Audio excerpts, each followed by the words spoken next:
एक बनिया था। उसका व्यापार काफी जोरों से चल रहा था, किंतु उसके दिल में साधु संतों के प्रति प्यार की भावना थी, अतः आए गए अतिथियों की सेवा भी करता था। एक बार एक साधु उसके घर पर आकर रुके। उसने साधु की आवभगत की, अपने घर पर भोजन कराया। साधु जी बड़े प्रसन्न हो गए और सोचने लगे कि इस बनिए की आत्मा का कल्याण करना चाहिए। उन्होंने बनिए से कहा कि भाई, मैं तुम्हें आत्म कल्याण का मार्ग बताना चाहता हूँ, क्या तुम मुझसे मार्ग लोगे? बनिए ने कहा कि महाराज जी, अभी तो मैं बहुत ही व्यस्त हूँ, आप कुछ दिन बाद मार्ग बताइए ताकि मैं आत्मचिंतन में समय दे सकूं। साधु जी चले गए। 2-3 वर्ष के बाद साधु जी फिर उस बनिए के घर पहुंचे। बनिया तो था नहीं। उसके बच्चों ने साधु की आवभगत की और बताया कि उनका पिता अर्थात वह बनिया स्वर्ग से धार गया। साधु ने ध्यान लगाया तो देखा कि वह बनिया तो अपने ही घर में बैल की योनि में आया है। उन्होंने बच्चों से पूछा कि क्या तुम्हारे घर कोई नया बैल आया है? उन्होंने बड़ी प्रसन्नता से कहा कि हाँ, और साधु जी को बैल दिखलाया। साधु ने बैल के कान में कहा कि देखो, तुम काम में फंसे रहे आत्म कल्याण का मार्ग नहीं लिया और तुम्हारी योनि बदल गई। क्या अब तुम अपना आत्म कल्याण चाहते हो? बैल बोला, महाराज, अभी तो मैं खेत जोतने में व्यस्त हूँ, गाड़ी हाँकता हूँ, अतः कुछ दिन बाद आप आइए। साधु जी फिर लौट गए। कुछ दिन बाद वे फिर आए और उन्होंने बच्चों से पूछा, तुम्हारा वह बैल कहाँ गया? बच्चों ने कहा, वह तो महाराज मर गया। साधु जी ने पुनः ध्यान लगाया तो मालूम हुआ कि वह बैल अपने ही दरवाजे का कुत्ता बनकर आया है। उन्होंने बच्चों से कहा कि तुम्हारे यहाँ कोई काला कुत्ता है? बच्चों ने कहा, हाँ महाराज, बहुत ही अच्छा कुत्ता है, तो छोटा,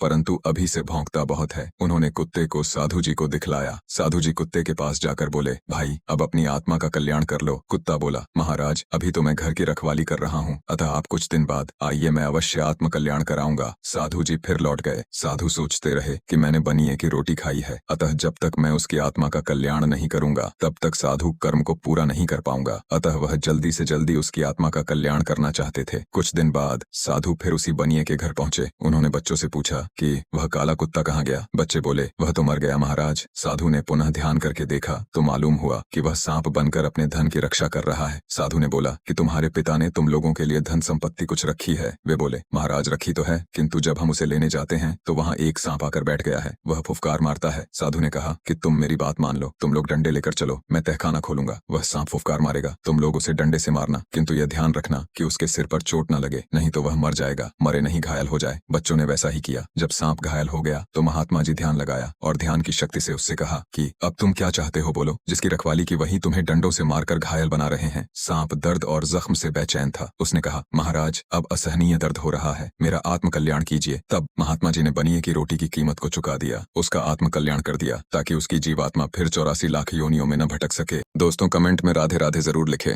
दोस्तों, वीडियो अच्छी लगी तो लाइक और कमेंट करके चैनल को जरूर सब्सक्राइब कर देना। आपका बहुत बहुत धन्यवाद।